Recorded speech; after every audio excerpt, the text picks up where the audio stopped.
I'm Ron from Kolleno, the platform designed to help you manage collections, cash flow, and reconciliation seamlessly alongside NetSuite SuiteBilling. In this tutorial, we'll dive into the churn by customer report, a powerful tool to help you track subscription cancellations. So I'll go to Reports, Subscriptions, Churn by Customer.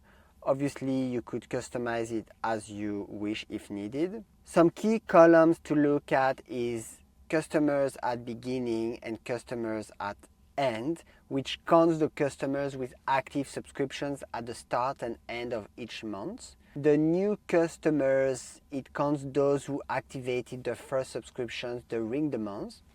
The churned ones will show all the subscriptions that closed or terminated. And the net new customers will be new customers minus churned ones.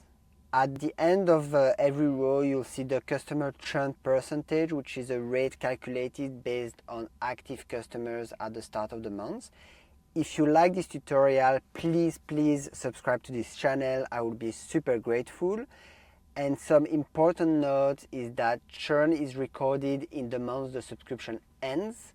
Suspended subscriptions do not count towards churn. At the bottom, you can choose the date range that you wish. It defaults to the last rolling year and it only includes full months. Using that churn by customer report really helps you better understand customer cancellations and retention trends.